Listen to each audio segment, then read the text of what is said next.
Hello everybody, we're at Calc1, Day 8, Chapter 3, Section 5, Guidelines for Sketching a Curve. So this is the kind of section that we put everything together. We're going to look at what we've learned in the last couple chapters, and we're going to use those tools to sketch a curve. Guidelines for sketching a curve when you're given any kind of equation would be, first, determine the domain for x and for f of x. Find the x and y intercepts. And the reason that I have x intercepts kind of clouded around here is sometimes that might be a little tricky to solve for right away, so you might want to hold off on that. See what the symmetry is, whether it's an even function, an odd function, or possibly a periodic function. D, you're going to find your asymptotes, whether they're vertical or horizontal.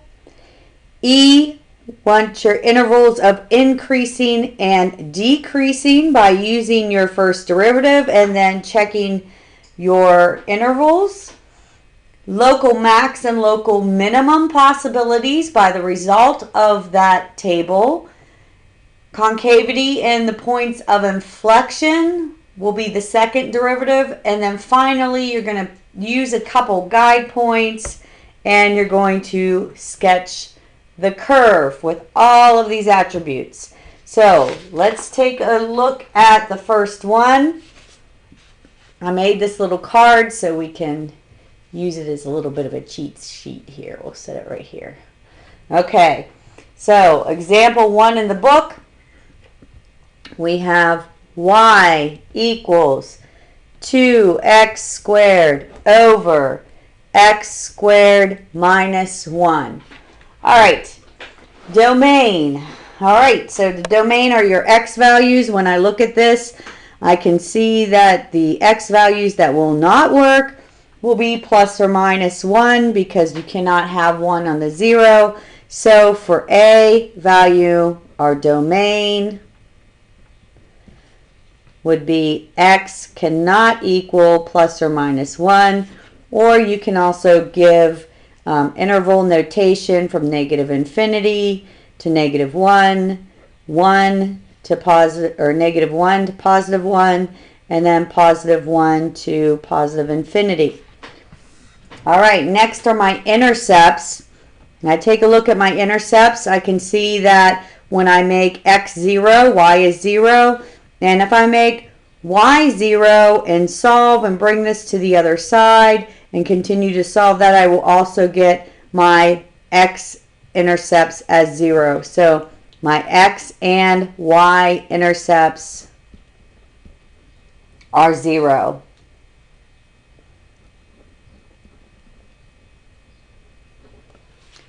Okay, C, symmetry. Now, I should notice that the exponents in the function in the numerator and in the denominator are squared, so that would mean that I have an even function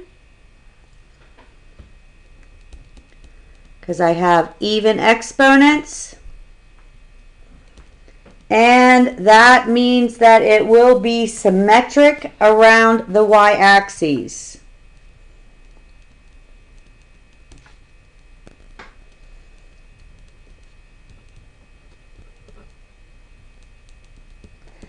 Okay, and now we go to D.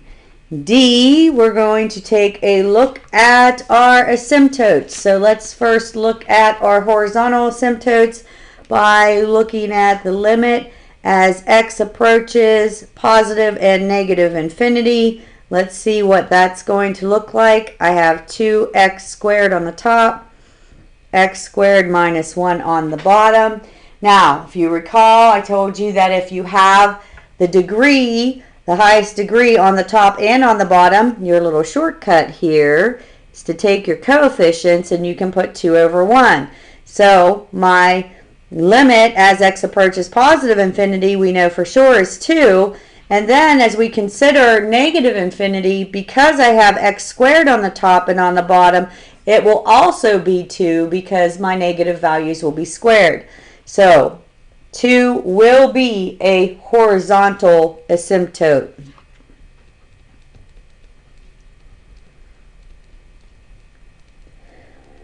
Do I have a vertical asymptote? Well, I take what's on the bottom of the fraction, and again, I already know that I cannot have 1 or -1 on the bottom, so x equals -1 and x equals +1 will be my vertical asymptotes.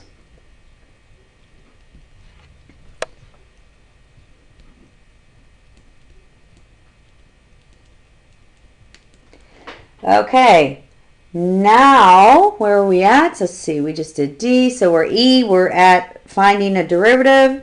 So let's do some calc. We have a quotient rule that we need to do here. Y prime equals, I'm going to square the bottom, bring what's on the bottom up, leave or differentiate the top, subtract, leave the top alone, differentiate the bottom. All right, when I simplify that, I will have 4x cubed minus 4x minus 4x cubed all over, again, the bottom. So I can see that my x cubes will cancel, and then that will leave me with -4x over x squared minus 1 quantity squared for my y prime. Now, where does this equal 0?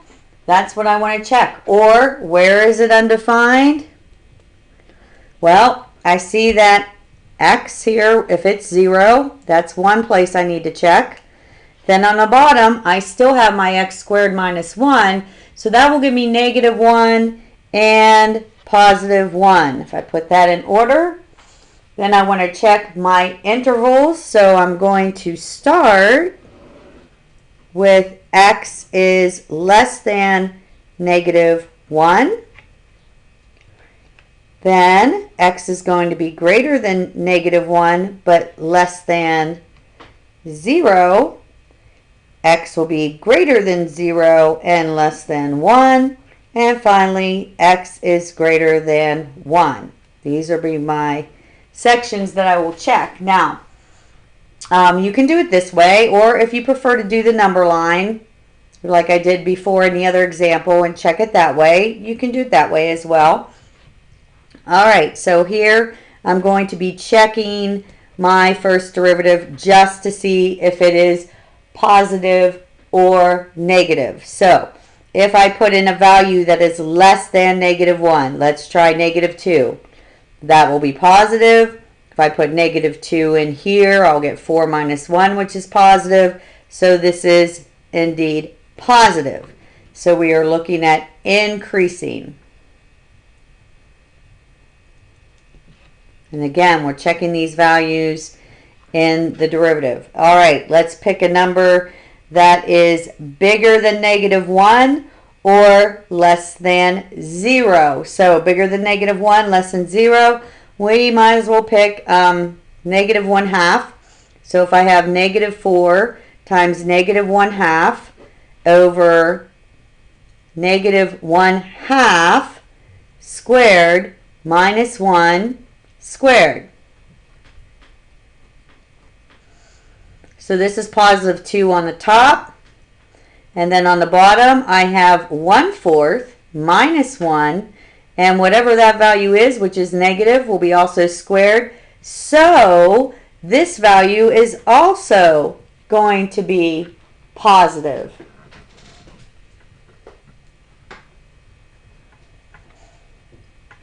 So that tells us what? That this is still increasing, and that this is not a critical point. Might be an inflection point later, but for now, it is not a critical point.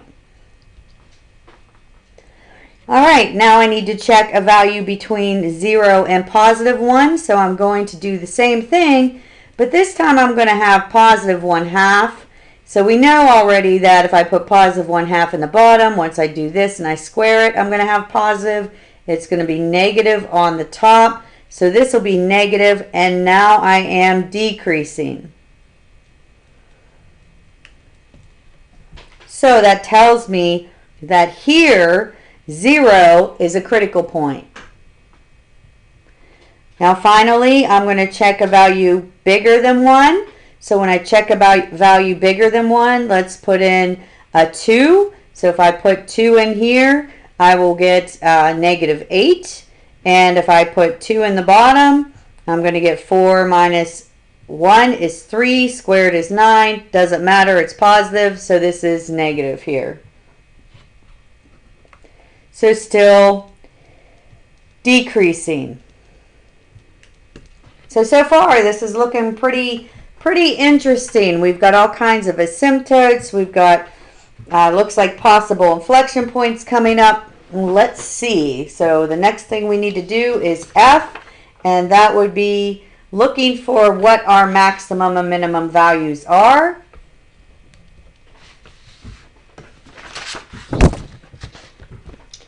So we're looking at our maximum and our minimum values. And those maximum and minimum values more than likely will happen at critical points, if there are critical points. So when we take a little look at the only critical that we have right now, critical point we have is 0. So 0, if I put that into my original to find out what my value is, I already know. When I put 0 in for x, I'm going to have 0 because that was one of my intercepts. So the only critical point is x equals 0, y equals 0. Next, I'm going to take my second derivative. I'm on g already. Look how we're moving through this. Okay, so g, I'm going to take my first derivative. I'm going to write it down again right here. Y prime equals -4x. And on the bottom, I have x squared minus 1, quantity squared. And now I'm going to find y double prime. I'll move some of this work out of the way. We'll get back to it when we start to sketch. Okay, quotient again. So I have x squared minus 1, quantity squared, squared. So I go ahead and put the fourth power. Now I have x squared minus 1 squared. Take the derivative of -4x. That'll be -4. Subtract. Leave my -4x alone. And now differentiate the bottom. So when I do that, I will have 2 times x squared minus 1. Subtract 1. And then differentiate the inside using the chain rule. And I have 2x. So this will be positive. Might as well change that. This is a binomial square. So I have x to the 4th minus 2x squared plus 1. And I'm going to multiply that by -4. So I might as well do that now. It's negative. Okay.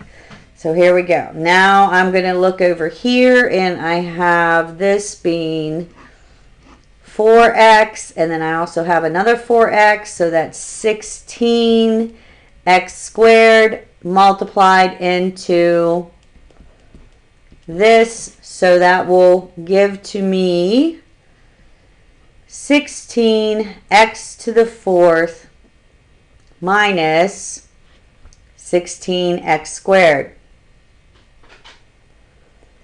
All right, well, let's take a look at cleaning that up a bit. So we have, looks like 12x to the 4th,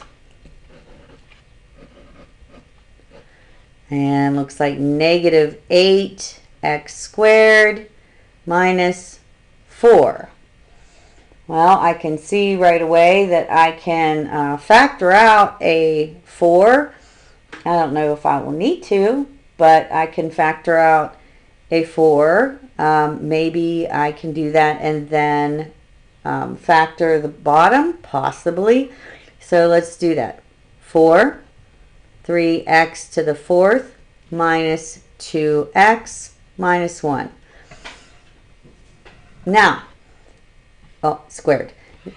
Let's keep in mind that whenever we are factoring, as long as this represents some form of 2, 1, 0 in the exponents, I can take a look to see if it factors. What I mean by that is if your exponents run in the form of 2, 1, 0, like we usually have, something x squared, something x, and then a constant, you can multiply this by anything. So if you multiply this by 2, you're going to get 4, 2, 0. And that's what we have right here, 4, 2, 0 as our exponents. So let's see if it will, in fact, factor. I'll have negative 3x squared plus x squared will give me minus 2x squared. That looks beautiful. I have 4 on the outside and x squared minus 1 to the 4th on the bottom. I can get rid of one of those, so this now becomes to the 3rd. Okay. This is actually 4, 3x squared plus 1, and over x squared minus 1. Now we want to ask ourselves, set this equal to 0. What values will I get when I set it equal to 0? I see that I have 12x squared plus 4. If I solve that, bringing my 4 over, dividing by 12, I will get a negative. So, I'm like, well, none of those values. On the top, let's see if I have anything else that could be considered an inflection point. If I look at the bottom, again, I see it's not defined at 1 or negative 1. So maybe this time, it's an inflection point. So let's take a look at our chart. We're going to investigate less than negative 1. We're going to investigate greater than negative 1 and less than 1. And we're going to investigate greater than 1. All right. And this one, I'm going to plug it into double prime. So I'm plugging it into this second derivative over here to see what sign I'm going to get. Again, I only care about whether it's positive or negative. So if I put a negative 2 in here, it's going to become squared. This is going to all become positive on the top. If I put negative 2 in here, it'll be 4 minus 1. That'll be positive as well. So this is positive.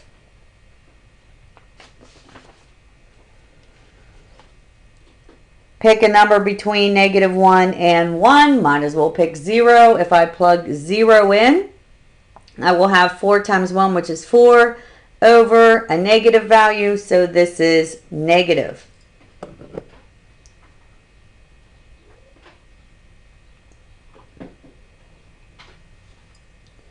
Greater than 1, might as well try 2. If I put 2 in here, just like I put negative 2 in here before, I see that this will be positive on the top, be positive on the bottom, and it will be positive. So this, in fact, we have 2 inflection points.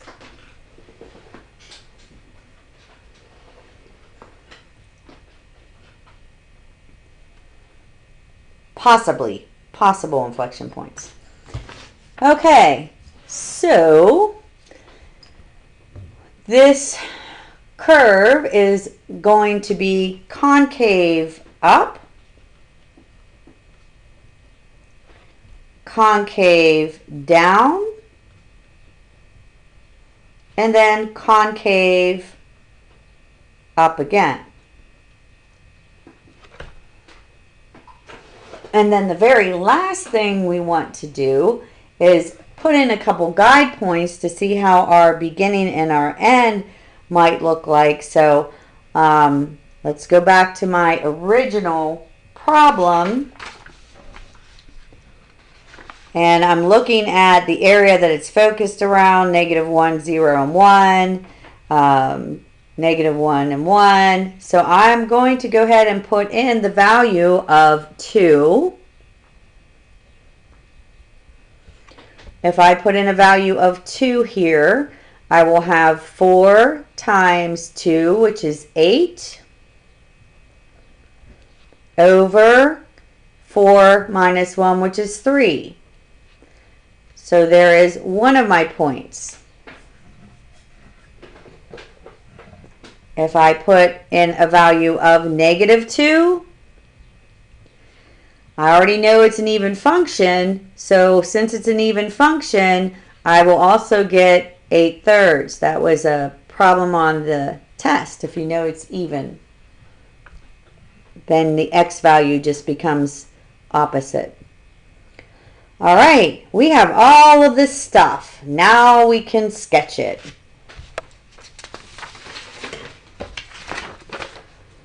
I'm going to take a look, of course, at the sketch in the book. It's much more beautiful than mine. And we have our, going through our information here, we have our asymptotes is what I would put in first at -1 and 1 and at y equals 2. I see that my y equals 2 line is here.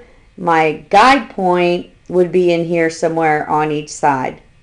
Okay, I know that it's going to approach y equals 2 as it approaches negative and positive infinity, so I already know what my ends are looking like.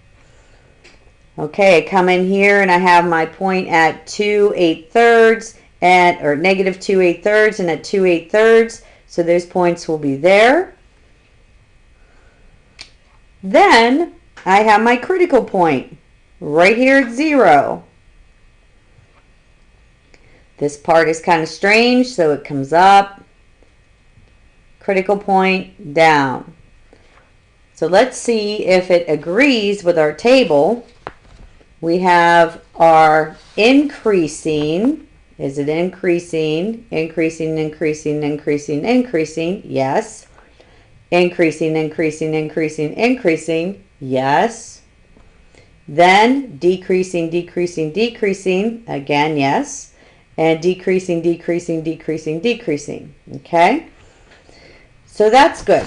Now let's check our concavity. We have concave up. That looks good.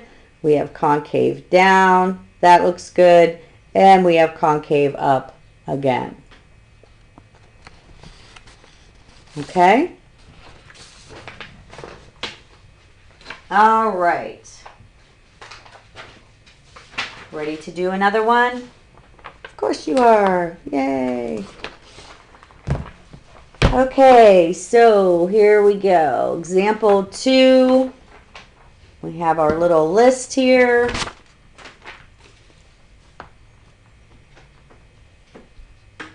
F of x equals x squared over the square root of x plus 1. This is going to be interesting. All right. Is that it? Yep. All right, so first the domain. If I look at the domain, I can see that the top can be anything. But the bottom, on the other hand, this has to be greater. Oh, sorry, I can't see. The top can be anything. The bottom is going to be greater than 0. It cannot equal 0 because it's on the bottom, so it has to be greater than 0. So I have x plus 1 on this inside has to be bigger than 0, so x has to be bigger than -1. That also tells me that I probably have a vertical asymptote at -1. We'll make sure we put that down when we get to part D. What are intercepts for part B? Once again, when we solve for our intercepts, if I put 0 in for x, I will find that I get y equals 0. If I put 0 in for y, multiply both sides, I will find out that x equals 0. So we have 0, 0 are going to be on the origin, and those are both of our intercepts and our only intercepts. Now I want to know if it is even, odd, periodic, or none of that. And here I have a squared on the top. I only have an x to the first down here, actually to the 1/2 power. So this is neither even nor odd. It's not going to be symmetric.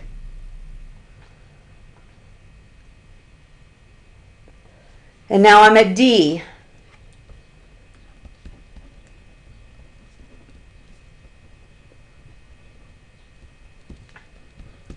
D is going to look at asymptotes, so now I'm going to take a look as it approaches positive infinity. So let's take a look at the limit as x approaches positive infinity. I'm not going to do both because it's not an even function, so I'm not going to throw them both in right away. I knew the last time I could throw them both in because I had the x squared.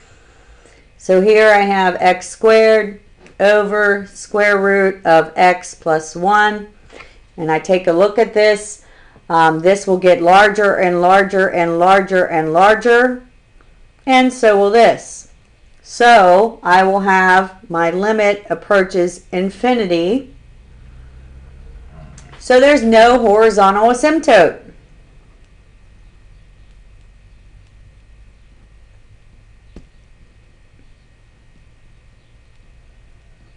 I already noticed that on the bottom it's not defined. If anything is less than -1, it's not defined because I have to have it greater than 1. So if I would place -1 in here, I will get 0 on the bottom of the fraction. So that will tell me that it's not in the domain. So the only possible value that I have when I'm looking at a vertical asymptote looks like it might be x equals -1, because that could be what I'm getting closer and closer to. So my vertical asymptote is x equals -1.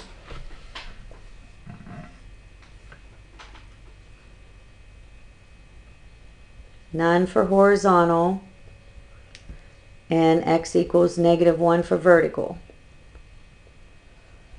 All right, that takes us to E. We're going to find the first derivative.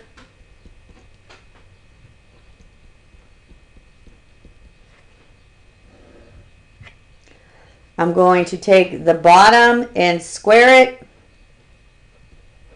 That will get rid of my radical. Then I'm going to bring this up to the top. By itself, I like to use the fractional exponents when I'm working with the arithmetic part of the problem. And then I differentiate the x squared, which is 2x, minus, because I'm dealing with the quotient, x squared. And now I differentiate this. So I have 1/2 x plus 1 to the -1/2 times 1.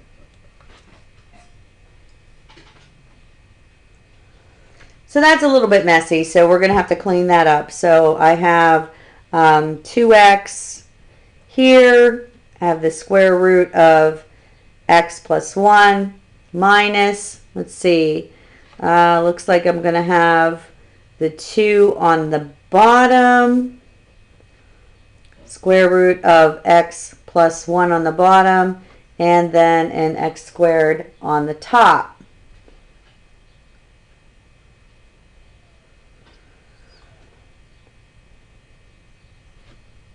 I'm going to have to find a common denominator so I can combine these, because I still have this on the bottom.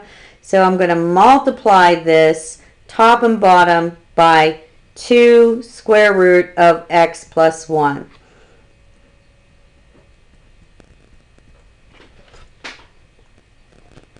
When I do that, I can see that I'm going to have 4x times x plus 1.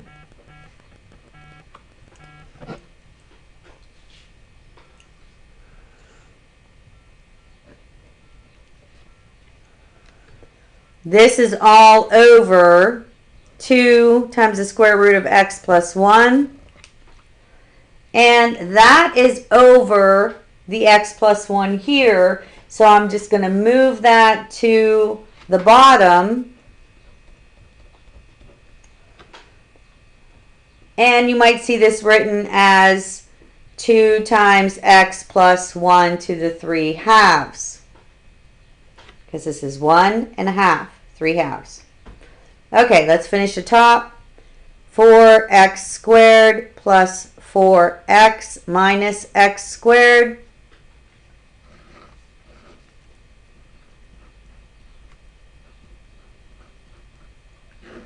Then on the bottom, and I am going to write it using the fractional exponent because I do also know that I'm going to be taking the second derivative of this. All right. Now the question here lies, where is it 0 and where is it not defined? And I don't see it being 0 anywhere other than 0. If I put 0 in the top, so this will be 0. And if I put -1 in the bottom, it would not be defined. So I'm going to check x is greater than, say, -1.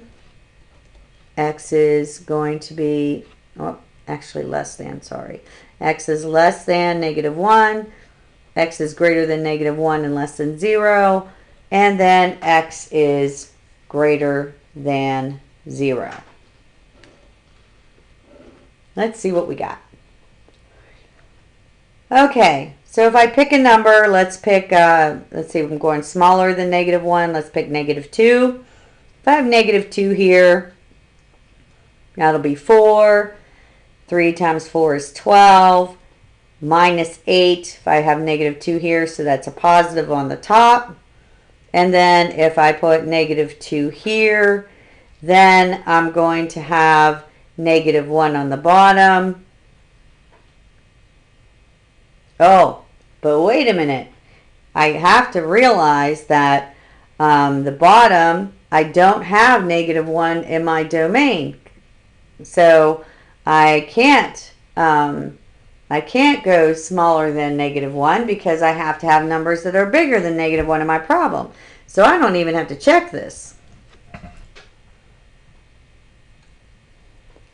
What I do need to check is between that asymptote, that probable asymptote, and 0.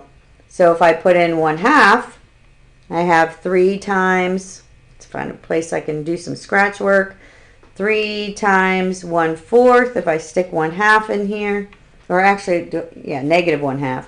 -1/2, that'll be positive though, and then minus, if I put -1/2 in here, -2, all over -1/2 would give me 1/2, and then I'm taking that, and that'll give me a positive on the bottom.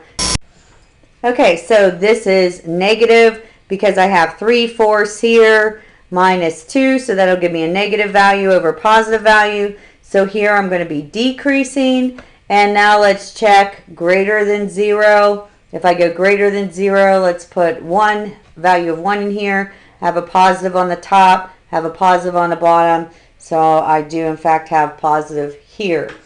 So that would mean I have a critical point at 0.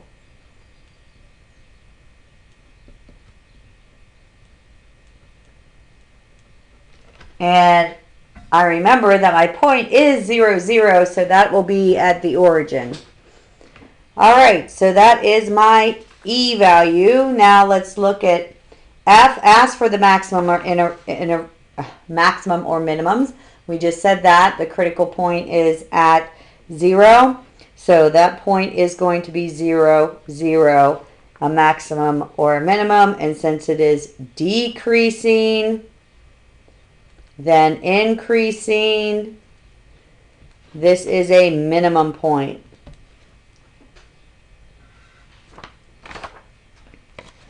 All right, concavity. Now we get to do the second derivative of this crazy problem. So let's take a look at my y prime first. I'm going to rewrite it over here. 3x squared plus 4x, all of that over 2 times x plus 1 to the 3/2. This is a quotient rule, so I'm going to take the bottom and square it. When I square 3 halves, I'm going to get 4x plus 1 to the 3 halves squared. So that'll be cubed. Okay. And I'm going to bring this bottom up and leave it alone. So that'll be my 2x plus 1 to the 3 halves. Differentiate here, 6x plus 4. And now subtract. Leave the top alone, 3x squared plus 4x. Differentiate the bottom. All right, so 3 halves times 2. The 2's will reduce, and that will give me 3 times x plus 1. Subtract 1 from there to the 1 half. Derivative of the inside, the chain rule, will just be 1. Okay. Hopefully you're with me. If not, you can pause it and you can rewind. That's the nice thing about this. Okay. So now I need to clean this up a good bit. So let's take a look at bringing the 2 over. I have 12x plus 8, and then that will be times x plus 1 to the 3 halves minus, and this I'm going to put 3x plus 1 to the 1 half. And I already see something here that I should probably do. I can bring the 3 value in here. I'll do that in the next step. I got distracted by looking at the factor. If I factor out an x plus 1 to the 1 half, if I factor out an x plus 1 to the 1 half, this is what happens. See if there's anything else that needs a factor. No, not right now. X plus 1 to the 1 half. Here I will get 12x plus 8 times, when I factor it out of there, I'm really dividing it, so I'm going to subtract 1 half, and that leaves me with x plus 1 to the 2 over 2, which is just 1. Minus I'm going to go ahead and multiply in my 3 because this I factored out. 9x squared plus 12x. Okay, so here I have to distribute, and I have 12x squared plus 12x plus 8x plus 8. And that's 12x squared plus 20x plus 8 minus 9x squared minus 12x. Okay. That is still all the top. I haven't looked at the bottom yet. Okay, so this is all on the top. And I'm going to remember to bring this down too, but I'm still going to simplify this. Here I have now 3x squared plus 8x plus 8. I have an x plus 1 still to the 1 half. And on the bottom, I have 4 times x plus 1 cubed. Now, these are the same, so I need to reduce this. So, keep in mind that 3 is 6 over 2. So, if I reduce one of those, 1 half from 6 halves, what I will have left is 5 halves. So my second derivative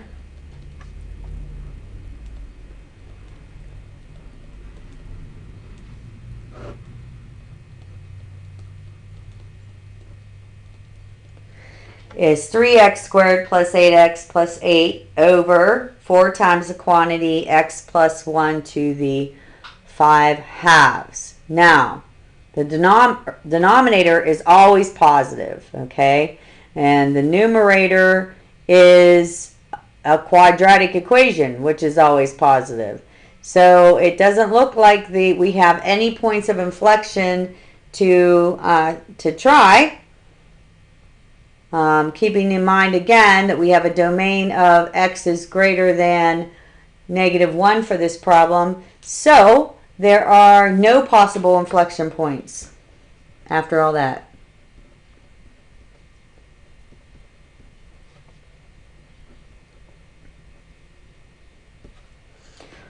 Okay, that was G, right? So G, yeah, yep, G. Okay, we did F, was already the critical point. And then G, concave up and concave down. No inflection points. So, the one thing that I can say is if I put a value into here, I will always get a positive. So since it's always positive, that means that my graph is going to be concave up the entire time. Okay? And the entire time, keeping in mind, is from -1 to infinity. All right. Finally, let's look at this graph.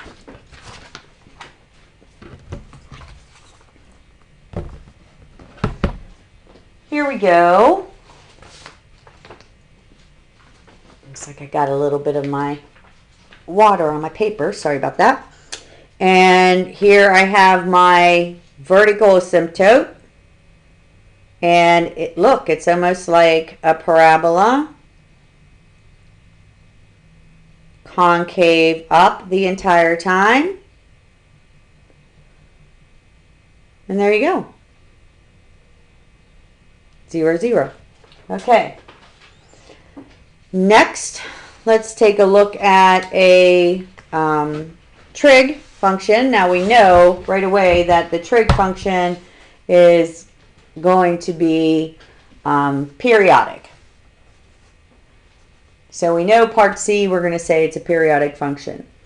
So example 3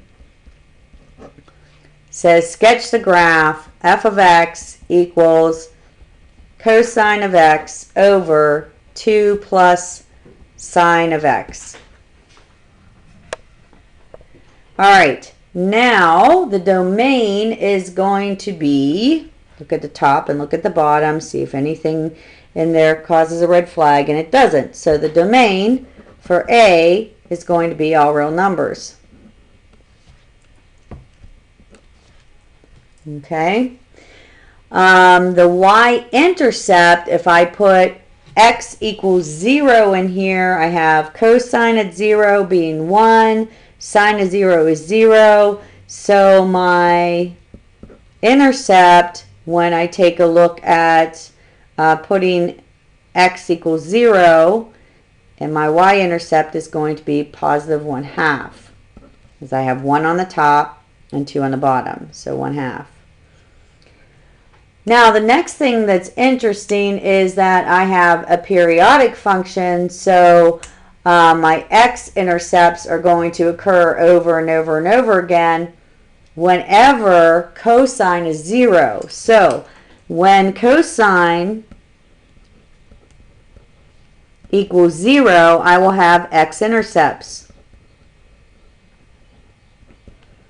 And that's going to be more than one place. Okay, so cosine of 0 would be at pi over 2.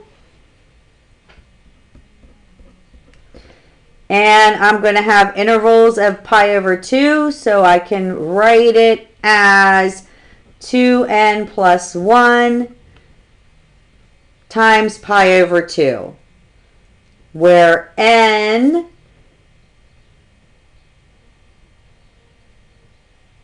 is an integer. Just wanted to make sure. Okay. All right. There we go. Now, let's see. That's B. Let's look at C. We already said C, it's a periodic function. And the asymptote. So if I look at D, I know it's a periodic function. I don't see anything on the bottom where it'll be 0. The top, as my limit approaches infinity, I'm going to get infinity. So I have no asymptotes for this one. So D, asymptotes, none. Now let's find the derivative. So I'm going to do E. I have on the bottom f prime of x, 2x plus sine x squared. Bring up 2 plus sine x. Differentiate cosine. I get negative sine. Subtract, because again, quotient rule. Differentiate the bottom. This is gone. Cosine x. Leave cosine x alone. All right, so when I clean that up, I'm going to have 2 plus, minus because of this, minus sine squared x minus cosine squared x.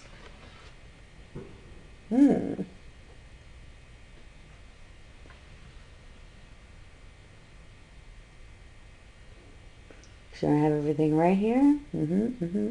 Okay. Well, hopefully we remember a little bit about our trig functions, because I see here if I factor out 2 minus, I'm going to have sine squared x plus cosine squared x, and this itself will give me 1.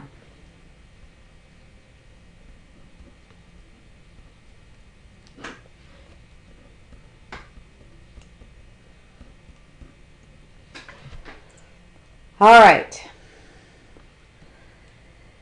Okay, so square this, put this up. Oh, I didn't put my parentheses here, so I needed to distribute that. So let's make sure I put my negative sine x over here with my 2 as well. All right. And this is negative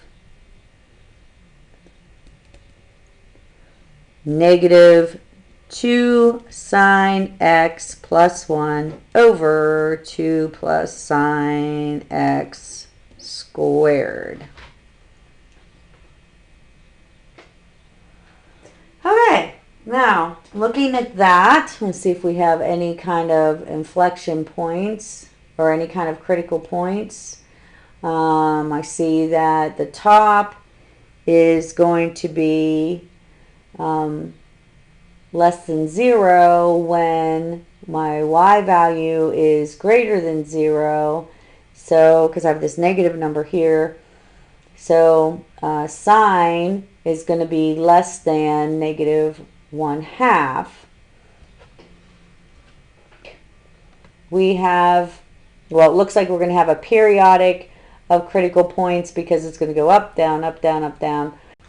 Okay, so given this, let's take a look at the domain. We're going to have the domain of the first derivative, that is. We know that when f of x is going to be greater than 0, when sine of x is less than negative 1/2 from solving here. So when we take a look at these values where sine x is going to be less than negative 1/2, that will be greater than 7 pi over 6 and less than 11 pi over 6. So you got to be familiar with your sine function. So it's going to be increasing in this interval, decreasing from 0 to 7 pi over 6, and decreasing from 11 pi over 6 to the end of your period, which is 2 pi.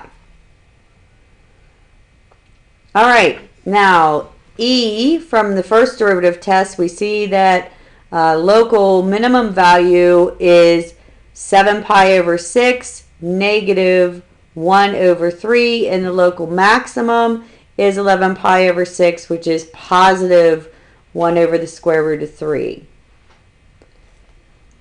And finally, if we do the quotient rule again, and I'm going to skip all those steps, but if we do the quotient rule again, we will have this. And we know that this is going to be bigger than 0. And 1 minus sine x is greater than or equal to 0. When I take a look at solving that, my f double prime of x will be greater than 0 when the cosine x is less than 0. So that will be between pi over 2 and 3 pi over 2. So that tells us it'll be concave up from pi over 2 to 3 pi over 2, concave down from 0 to 2 pi, and from 3 pi over 2 to 2 pi. So our inflection points will then be pi over 2 and 3 pi over 2. All right, this is kind of a crazy looking graph. When we graph it, we can see that it has a bit of a slant to it. So that's interesting. Okay. All right, the last thing I want to talk about in this section, want to take a look at slant asymptotes. Slant asymptotes sometimes happen whenever you have a degree of the numerator on the top is 1 more than the degree of the numerator on the bottom. So for instance, if we look at example 4, we have cubed on the top and squared on the bottom. This is going to cause that slant asymptote. Okay, so let's just take a quick look at this. The domain is going to be all reals when we look at the top and the bottom because we have squared on the bottom, so nothing's going to be 0 there. And we have our monomial on the top. My x and y intercepts are both 0 again. And since we have f of negative x equals negative f of x, f will be odd and its graph will be symmetric about the origin. So again, if I put negative x in and I get a negative of the function, then it's an odd function and it will be symmetric about the origin. Now, where is that asymptote? That is what we need to find out. There's no vertical asymptote. There's no horizontal asymptote. How do we find the slant asymptote? Well, slant asymptote is found by an old algebra method that most kids just loved, and that was by long division. Yes, I'm being sarcastic. Okay, so I have x cubed divided by x squared plus 1. So I'm going to put my 0x plus 1 so I can keep everything lined up. And I have 3 here, so I'm going to put 0x squared plus 0x. Now, what do I multiply x squared by to get x cubed? I multiply it by x. When I do that, I will get x cubed plus 0x squared plus 1x. So, when I subtract, I will get negative x, and that is going to be over top of what I'm dividing by. So by long division, I have f of x equaling x minus x over x squared plus 1. Now if I look at the limit of this, as it approaches infinity, I'm going to divide my top and my bottom, remember I said by the highest exponent, by x squared. Not this, just this part over here. We're going to leave this alone for a minute. So when I do that, I will have negative 1 over x. When I divide the top by 1 over x squared, 1 plus 1 over x squared on the bottom. So this part here, as I look at it, is going to be 0 by definition of limit of 1 over x as it approaches infinity. So this part is just going to be 0. That tells us that our equation for our asymptote is going to be just f of x equals x, which is y equals x when we're graphing it right through the origin. Okay. Alrighty, I think that is enough on chapter 3 or section 3.5. So I will talk to you soon and hope you have a great part of your day.